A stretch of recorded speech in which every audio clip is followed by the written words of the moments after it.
This is East Asia Tonight. Good evening, I'm Natalie Edwards. Tonight's top stories from East Asia. South Korea's ruling Democratic Party dominates local elections. Despite losing the key Seoul mayoral race, President Lee's party tightens its grip on municipal governments a year into his presidency. Now, the EU and China are set for fresh talks in Paris with a view to easing tensions that are simmering over market access, subsidies, and trade imbalances. Myanmar's foreign minister is in China for his first official visit since taking office, as Naypyidaw looks to deepen international engagement and strengthen ties with Beijing. And North Korean leader Kim Jong-un is calling for an exponential expansion of his country's nuclear arsenal during a visit to a new production facility.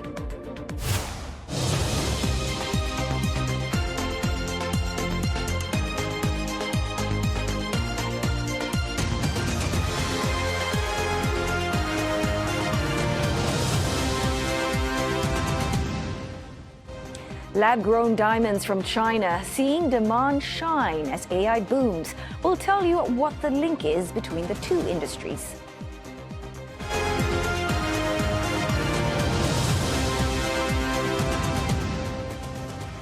A year after sweeping to power, South Korean President Myung enters his second year in office with momentum on his side. His ruling Democratic Party has dominated local elections across the country, strengthening its hold on municipal governments, despite narrowly losing the high-profile Seoul mayoral race. Our CNA's senior correspondent, Lim Yun-suk, has more on what the results reveal about the country's political divide. It was a night of strong gains for South Korea's ruling Democratic Party. President Lee Jae-myung's party won 12 out of 16 regional races, including Busan, a long-standing conservative stronghold it had not controlled for 8 years. But in Seoul, the political balance was different. Incumbent Mayor Oh Se-hoon had trailed his liberal opponent for much of the night before a late surge of ballots from conservative districts, including Gangnam and Yongsan, swung the result in the early hours of Thursday morning. 더 열심히 뛸 기회를 주신 서울 시민 여러분들께 정말 깊이 고개 숙여서 감사 인사 다시 드리겠습니다. 한 40일 가까운 기간 동안 자리를 비웠는데요. 그 기간 동안 밀렸던 일들 바로 처리하는 것으로 업무를 시작하도록 하겠습니다. Inside City Hall, Mr. Oh, who won a record fifth term as Seoul mayor, reflected on the closely fought race as he returned to office. The election was not without disruption. Ballot shortages were reported at several Seoul polling stations, leading to complaints and extended voting hours. The National Election Commission has apologized and says it will carry out an investigation. In Daegu, another traditional conservative stronghold, the opposition People Power Party also held on, but margins were tight. Analysts pointed to signs of weakening support in part of its base following the fallout from former President Yoon Suk-yeol's martial law bid. Former President Park Geun-hye made a rare appearance on the campaign trail, underlying how closely the race was watched within conservative ranks. Meanwhile, the ruling party was celebrating a key breakthrough in Busan, one of its most significant gains of the night. 대한민국의 주인은 국민입니다. 대한민국의 주권은 국민에게 있고 모든 권력은 국민으로부터 나옵니다. 국민은 항상 옳습니다. 전국적으로 더불어민주당에 큰 승리를 안겨주신 국민 여러분들께 깊이 감사드립니다. Another closely watched result came from former People Power Party leader Han Dong-hoon, who ran as an independent after breaking with the party.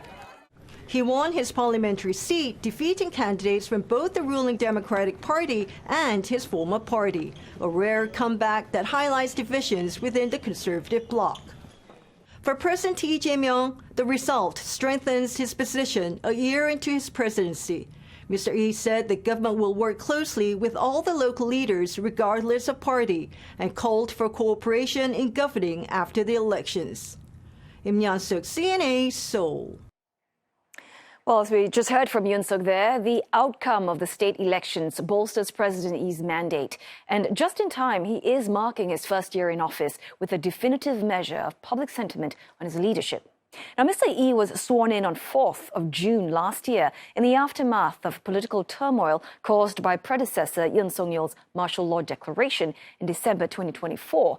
With no transition period, Mr. Lee's administration moved straight into governing, focused on restoring stability and rebuilding trust.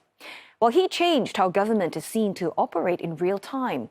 Cabinet meetings, for instance, were streamed live and engaged in direct communication through social media. A presidency built on visibility.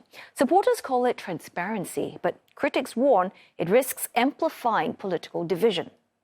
Well, the economy, meantime, has been the strongest driver of support. South Korea's stock market has surged, more than tripling since Mr. Lee took office, led by semiconductor strength and rising AI demand.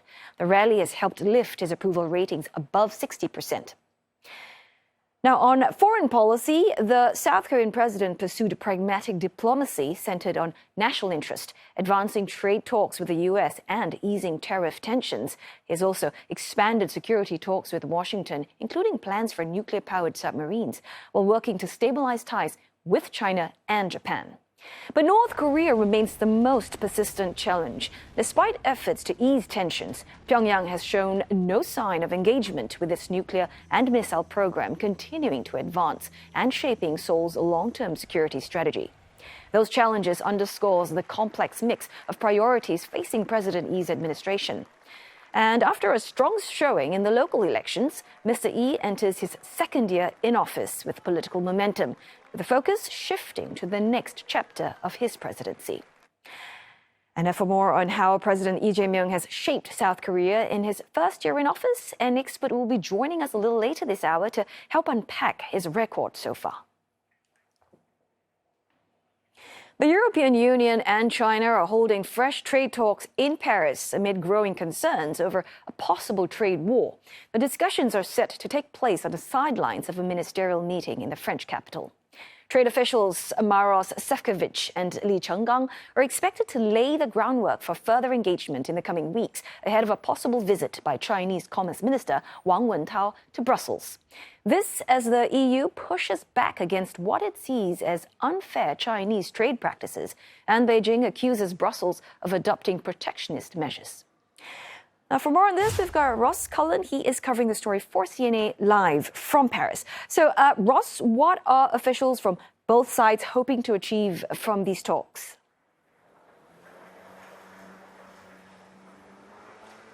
Well, hi, Ateli. The Chinese trade representative and the European Union trade representative meeting on the sidelines of the OECD ministerial meeting that's been taking place over yesterday and today here in Paris. And the headline for that meeting is getting industrial policies right for open markets, growth and prosperity. Certainly something that the European Union would like to see in China, Ateli, is an open market, more access for European companies and European goods inside China. Now, they're meeting on the sidelines, and so this is not a formal bilateral meeting where we can expect a signed declaration at the end of it. It's more, again, a chance to exchange those views and to see if there is any way to try to reduce what the European Union sees as overcapacity by Chinese products here inside the EU market. Now, these talks come after the United States announced new tariffs on the European Union, along with countries like South Korea, Japan and India over forced labour exports. And it comes after President Trump himself was in China for meetings with President Xi Jinping. And we know that there, although there wasn't a formal deal, there was a chance for Washington and Beijing to discuss expanding market access. That's something the EU would like to see as well, expanded market access inside China. Okay, Ross, so what happens next after these talks? If you could just walk us through some of the possibilities, of course, depending on the outcome.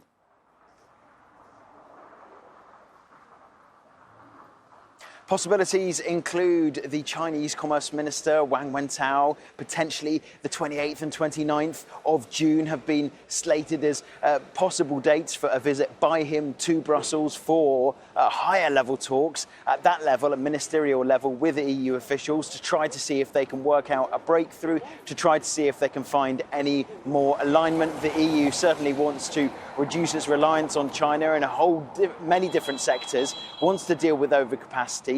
China has warned it doesn't want to be able to have to be forced by the EU to use retaliatory trade tariffs. But the EU at leader level, they are also discussing potentially, Italy, strengthening their trade defense tools to use against China. So perhaps this meeting taking place here in Paris is another chance to reassure Beijing that the EU is open for an agreement rather than trying to use trade defense tools.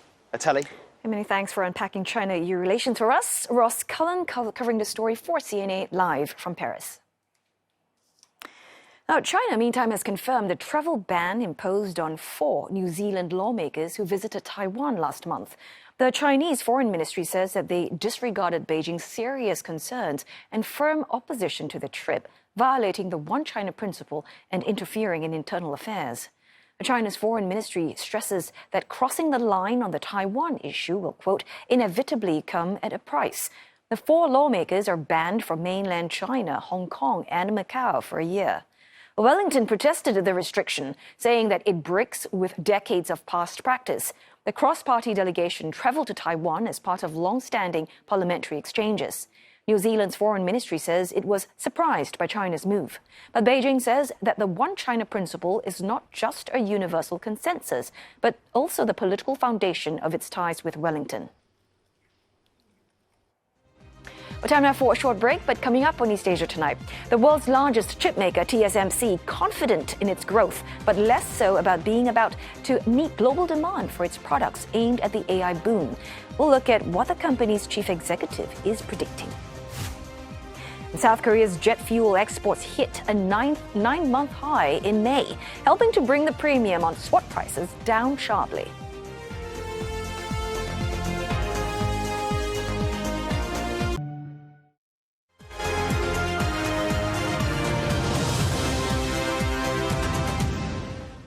Hello again. You are watching East Asia Tonight, and it is now time for your business news with Roland Lim. So, Roland, we're talking about the growth of AI. I mean, of course, it has been nothing short of phenomenal, and that has actually pushed up demand for semiconductors.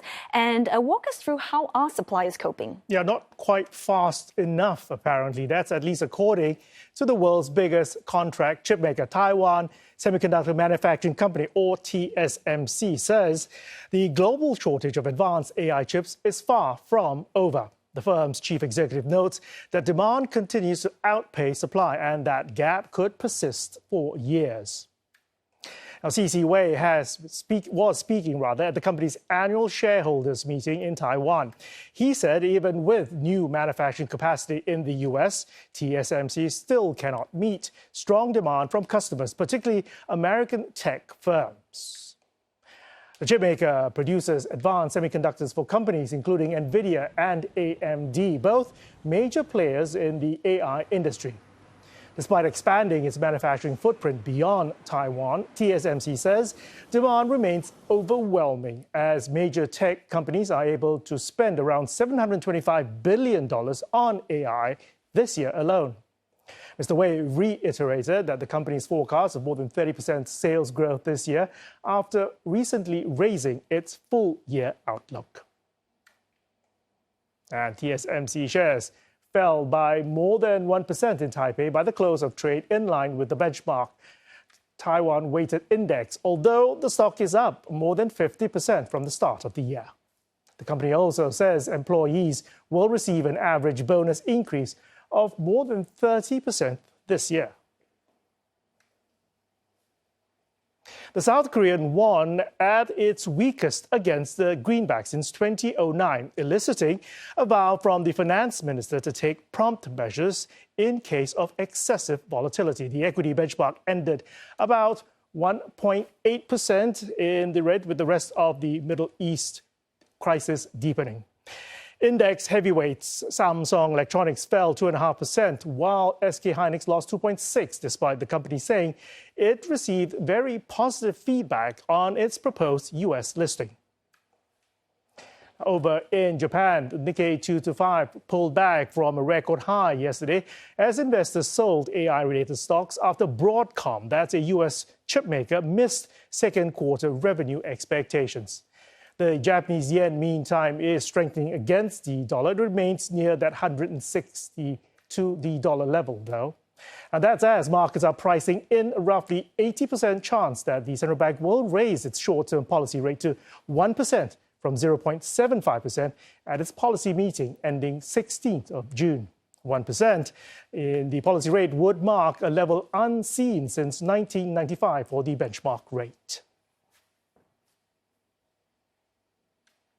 Now, South Korea's jet fuel exports rebounded sharply to a 9-month high for the month of May, helping to ease supply concerns across Asia and to cool prices in the aviation market. Now, the increase follows a recovery in crude oil imports and stronger refining margins, allowing refiners to boost production after the disruption from supplies through the Strait of Hormuz. Industry data shows South Korea exported roughly 1.15 million tons of jet fuel in May. That's the highest level since August of last year. According to Kepler, May exports jumped 36% from April when shipments hit a one-year low. South Korea now accounts for around 30% of jet fuel imports into the Asia-Pacific region this year. The higher exports have helped push spot premiums for aviation fuel down by about 50% to around $2 a barrel in the past 2 weeks alone. Now, analysts say crude imports recovered significantly in the month of May, supporting higher refinery output, with exports expected to rise further in June. Meanwhile, strong demand from the U.S. is also encouraging shipments. About 1/5 of South Korea's jet fuel exports in May were headed to the U.S., where prices on the West Coast remain substantially higher than in Asia. A demand for China's lab-grown diamonds is shining all the way brighter as they are now being used as a key component in advanced chip making. Several Chinese producers have reportedly begun commercial shipments after customers have said that the diamonds were essential in the chip-making process. Let's take a look. Shares of Chinese producers are also staging sharp rallies. SF Diamond is currently jumping 200+% year to date. Henan Liliang Diamond is also up 116%, and Henan Huanghe is also up by more than 100% year to date. Well, they've been called a girl's best friend, but they've been called ice by traders. But now synthetic diamonds are earning a new name, the coolant of choice for the artificial intelligence revolution. Well, Roland is here with me at the desk to tell us a little bit more about the connection between lab-grown diamonds and AI chips. It comes down to heat, or rather the lack of it. I mean, AI chips are powerful, they generate a lot of heat, they are densely packed. That means they need to actually be cooled effectively. And one of the ways to do that is actually synthetic diamonds, because they are actually not just hard and shiny, but they're also one of the best materials for conducting heat. So lab-grown diamonds, as a heat spreader, that's basically a thin layer of diamond over the circuit boards themselves, taking away the hottest part of the strips. Because as you know, AI chips, if they get too hot, then they don't work as well. And that's why investors suddenly looking at Chinese lab-grown companies as part of the AI chain. This is incredibly interesting, and investors have clearly seen, the sparkle in this, because you just reported there some really dramatic share price moves this week, and the trend is set to continue. Yeah, I mean, diamond hard gains, you could say.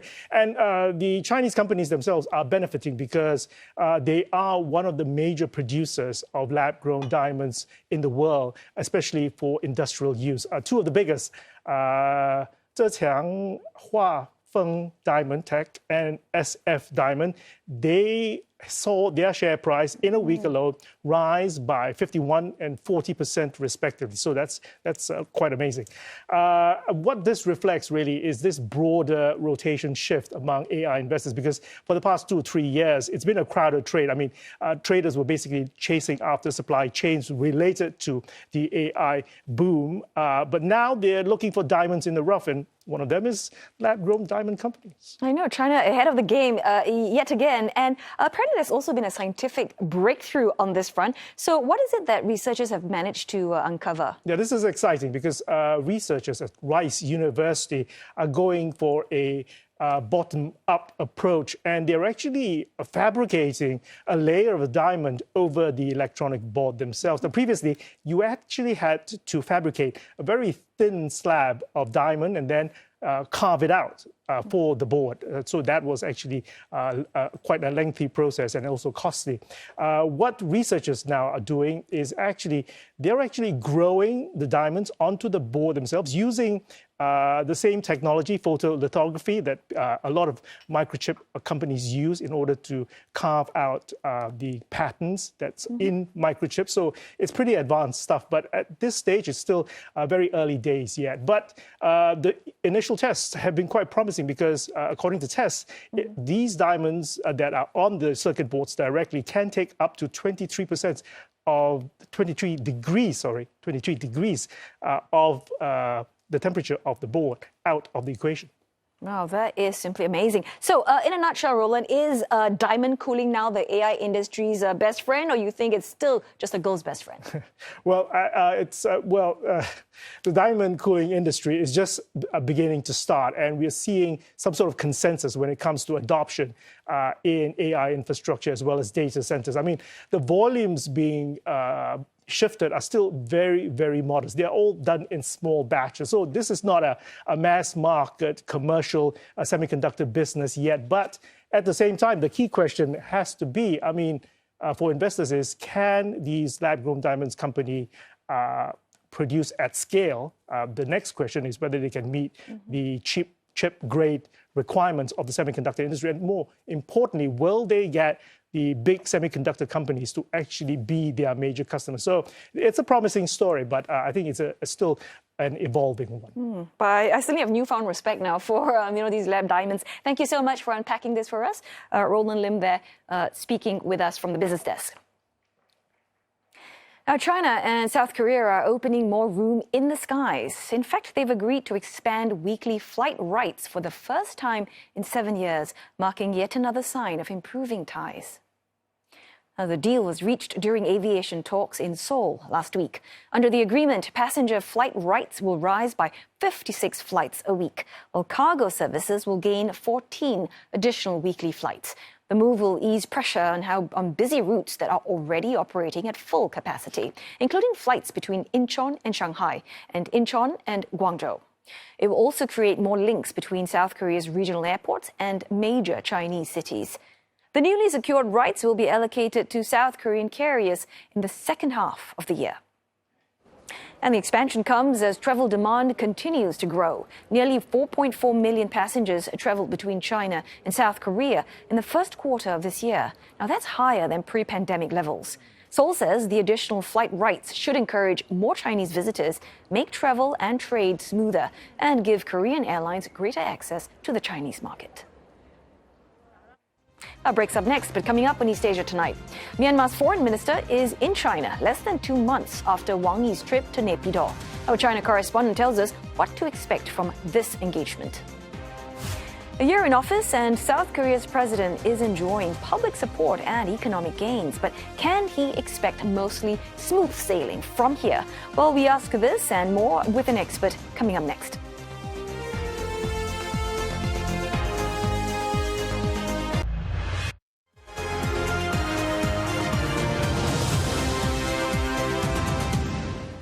You're watching East Asia Tonight, and here are the headlines we're following.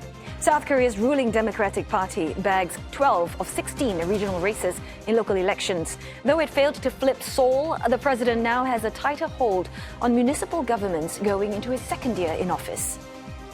China and the European Union not giving up on deeper trade relations. Fresh talks are scheduled in Paris to work out differences over market access, subsidies and imbalances. Plus, leader Kim Jong-un promises an exponential expansion of North Korea's nuclear arsenal, saying his strategy is irreversible. Myanmar's Foreign Minister Tin Maung begins a 3-day visit to China at the invitation of his counterpart Wang Yi. It's his first trip to the country since taking office, as Myanmar looks to expand its international engagement.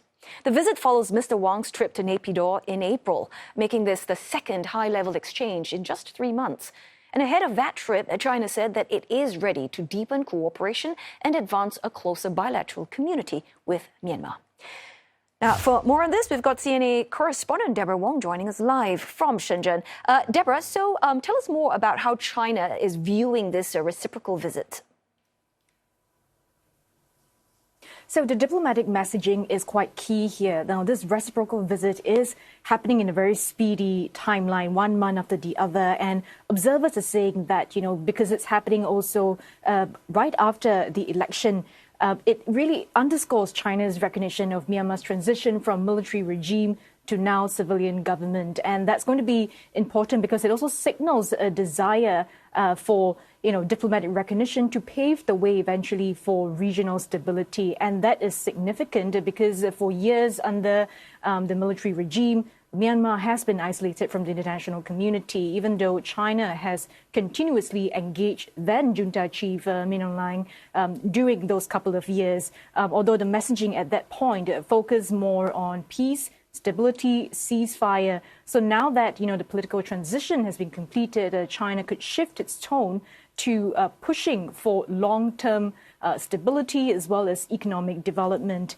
And that visit also comes as now Myanmar President Min Aung Hlaing himself is in India to visit Prime Minister Narendra Modi this week. And observers, the international community, they're all watching for how India is engaging the military-backed leadership. And so similarly, observers will also be looking very closely at how this foreign minister exchange will take place in China. And also, Deborah, for Beijing, what is so significant about this visit? It is in China's interest for regional stability, given its massive infrastructure developments and investments in the region. Now, the China-Myanmar Economic Corridor, the CMEC, for instance, has faced extensive delays also because of the civil unrest, because that channel is quite strategic to China.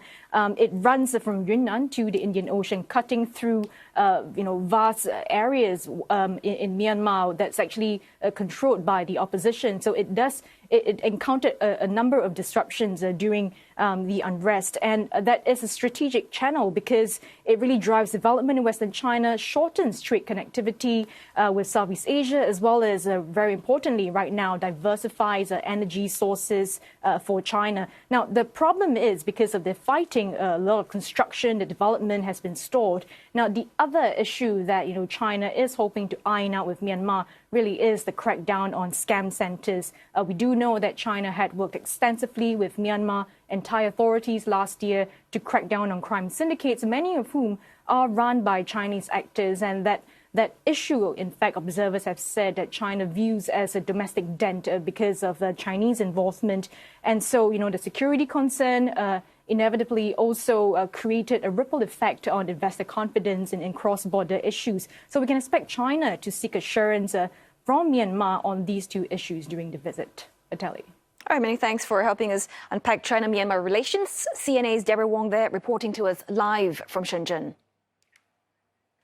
Well, circling back now to one of our top stories, South Korea's ruling Democratic Party performed strongly in local elections yesterday, but narrowly lost the Seoul mayoral race. The results come as President Myung marks 1 year in office after taking over in the wake of last year's political turmoil.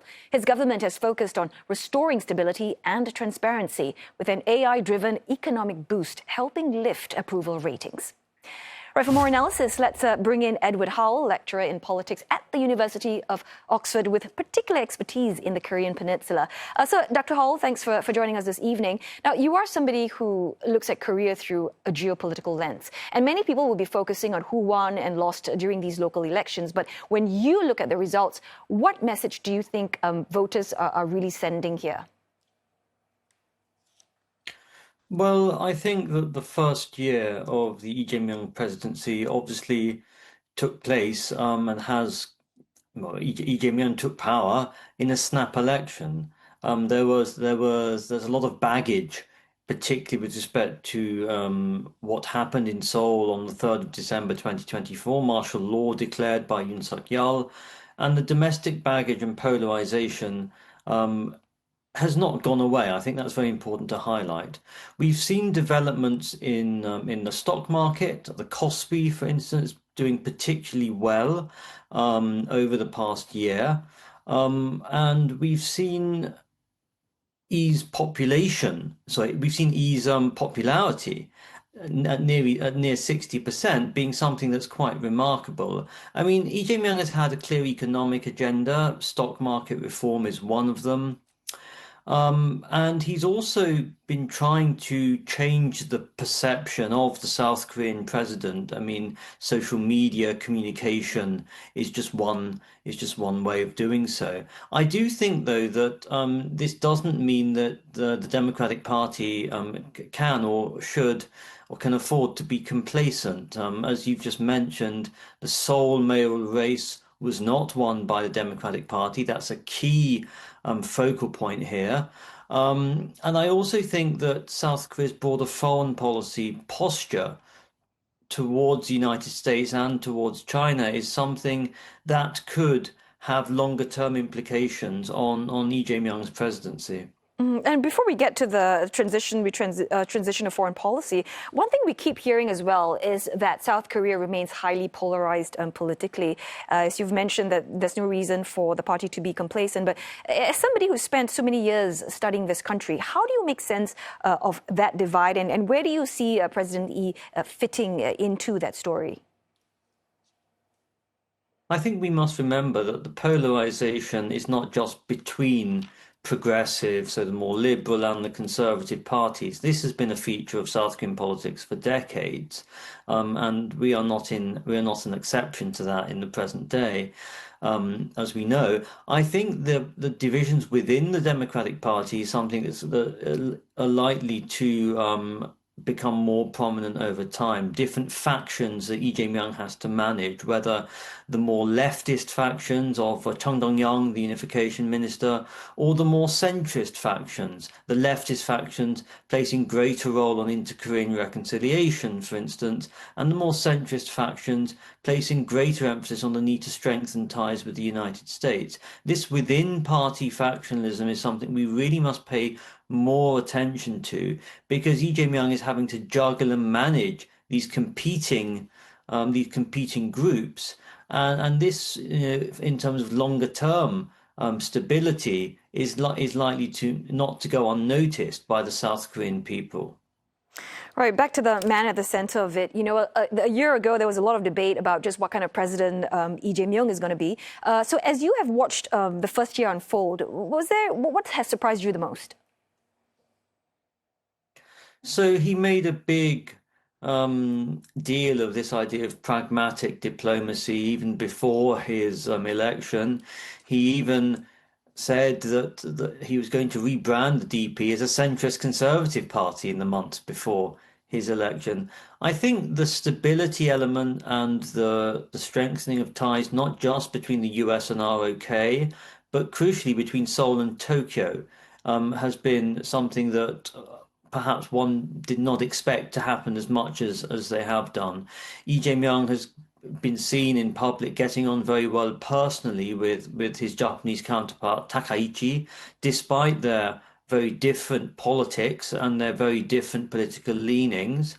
And I think this highlights how South Korea and Japan are in an increasingly unstable regional security environment, and the need to cooperate amongst common adversaries, particularly China and North Korea, and China and North Korea working together, we can add Russia into the mix as well, is something that both leaders have recognized, rightly so in my view, needs to take place. And of course, I mean, we can't talk about South Korea's foreign policy without talking about Pyongyang. So as a North Korean specialist yourself, if President Lee were to invite you to the Blue House tomorrow and, he's asking you for just one piece of advice on Pyongyang for the next 3 years, what would you say to him? I think South Korea needs to ensure it takes the North Korea threat very seriously, because now we're at a stage in global politics where it's not just the isolated threat from North Korea. We have North Korea which has sent around 15,000 troops to assist Russia's war against Ukraine. There is exchange of technology and in addition to cash for artillery between North Korea and Russia. And in my view, the North Korea-Russia relationship is not going to end, irrespective of however and whenever the Ukraine war ends. Seoul needs to pay particular attention to this. And I also think South Korea must realize North Korea is not going to denuclearize anytime soon. Kim Jong-un has made very clear this point. And Kim Jong-un has also been clear that he wants to have nothing to do with South Korea. Calls for dialogue between the South and North on the part of Seoul are going to fall on deaf ears. They're not going to be noticed by Pyongyang, and this is something that South Korea must recognise.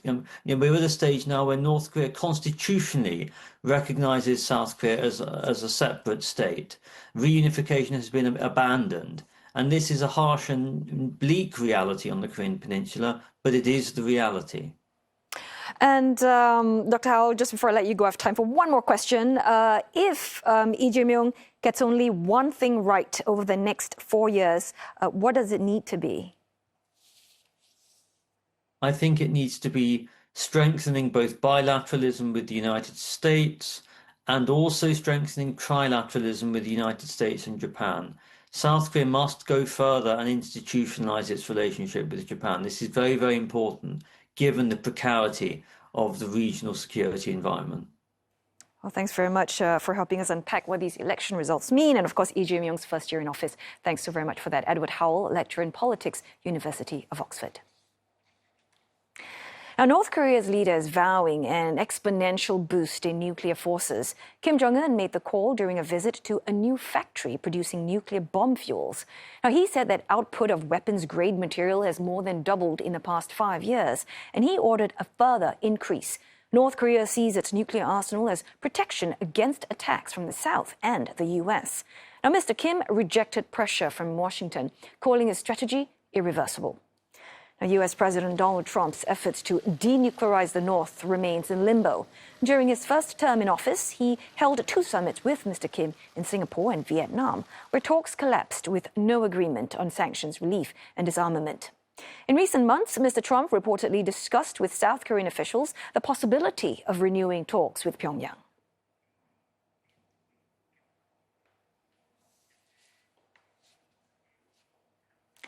Well, time now for another short break, but coming up on the show, World Cup fans in Singapore are adjusting expectations and plans as ticket prices for matches in North America surge.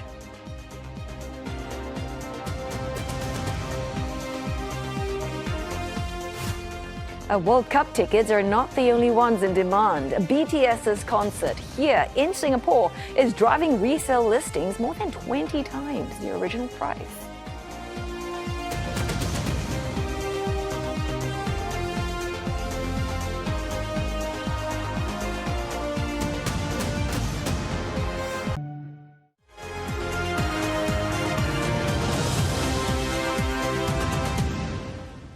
South Korea heading to the World Cup with momentum. The Taeguk Warriors edged El Salvador 1-0 in Utah, sealing a second straight victory in their final warm-up game before football's biggest tournament.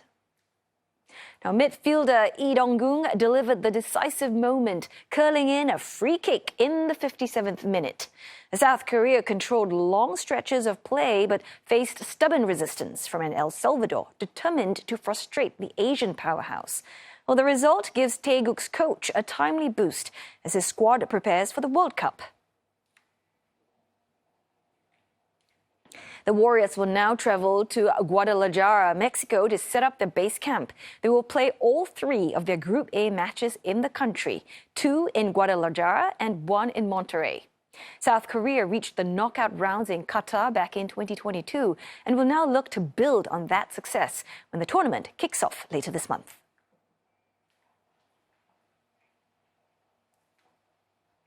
Well, the 2026 FIFA World Cup is set to be the biggest tournament in history, but Singapore fans are facing record costs just to attend. From soaring ticket prices and expensive travel to higher accommodation rates, the bill for following football's showpiece event has climbed as much as 60%. And some fans are scaling back plans, while others are choosing to ditch the dream trip altogether. CNA's Nikhil Kata has this report.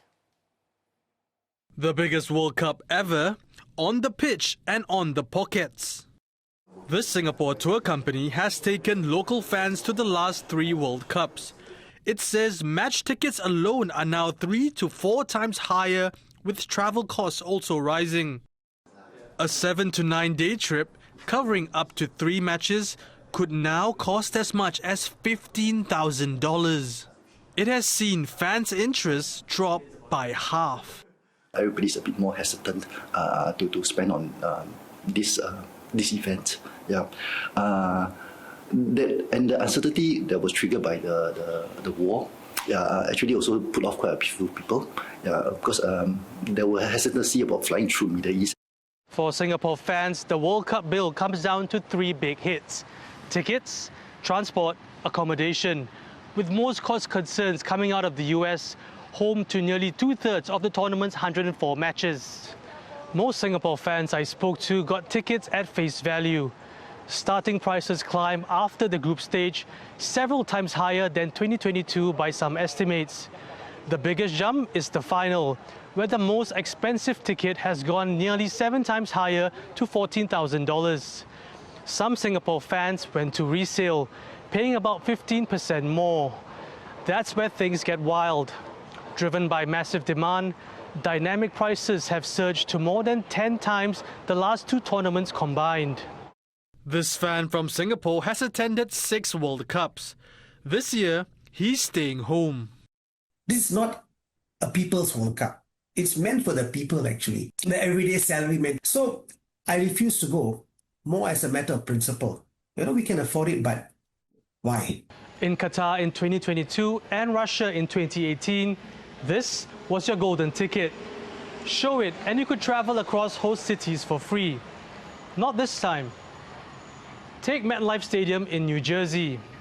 It's just over 15 kilometers from Manhattan, but a round-trip train ticket was initially raised nearly 12-fold to almost $200.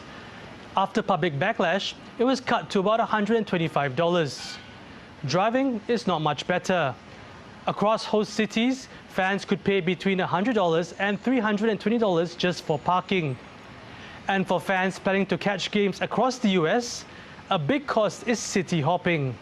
Domestic flights are costing some $500 to $600 per leg, on top of already paying to get to the Americas.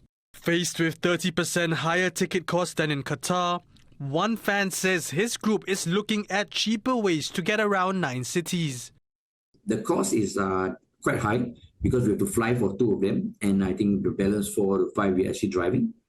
And cars and petrol now is all-time high also, so it's not the cheapest. And I think the transport alone is costing us significant budget, about 20% of our entire budget.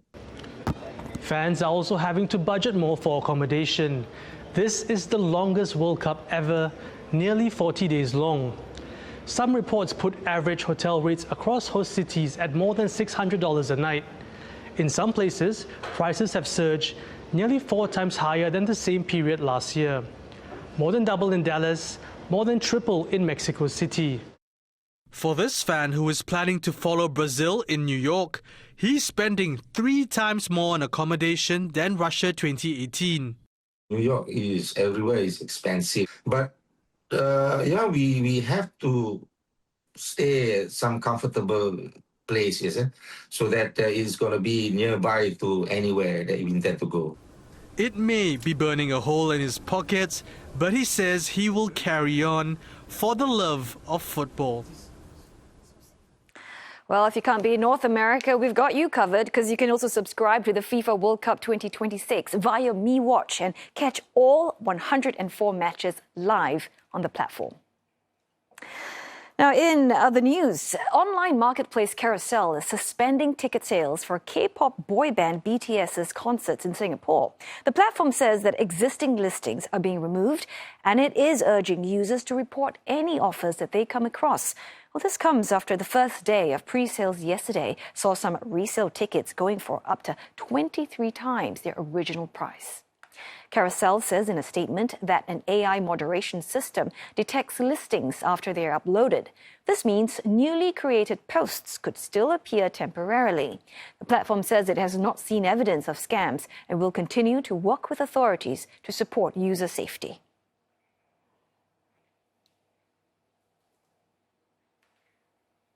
One of the world's leading modern art museums based in Paris has opened its first exhibition in Seoul ahead of the official launch of Centre Pompidou Hanwha. The new museum marks 140 years of diplomatic ties between South Korea and France. And its inaugural show features more than 100 pieces, including works by Pablo Picasso and Georges Braque. The opening comes as Paris Pompidou Centre undergoes a 5-year renovation.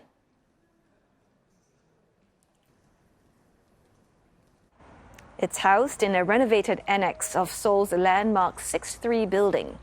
Museum officials say it will host major international exhibitions over the next 4 years, while helping bring Korean art to a wider global audience.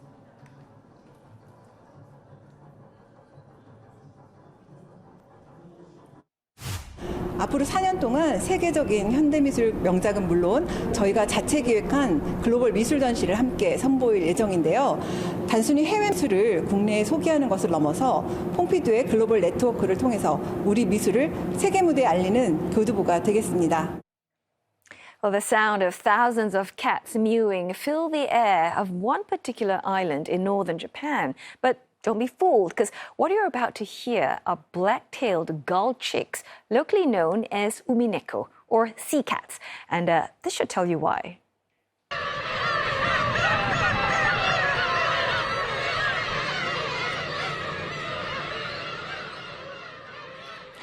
Well, as you just heard there, these gulls have been called sea cats because their cry sounds to the Japanese sound like cats mewing.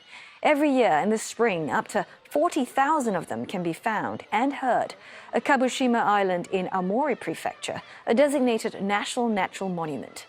That is where the gulls come to breed. And the first eggs are laid in mid-April, hatching about a month after. And that's also when nesting season is at its peak. Well, the chicks stay on the island for about 2 months till they are nearly fully grown before heading north sometime in late July. And that's all we've got for you this Thursday's edition of East Asia Tonight. Hope you've enjoyed that. Don't forget, headlines anytime at cna.asia, and look us up on all our socials, including Facebook and YouTube. Thanks for watching, and I'll see you again tomorrow.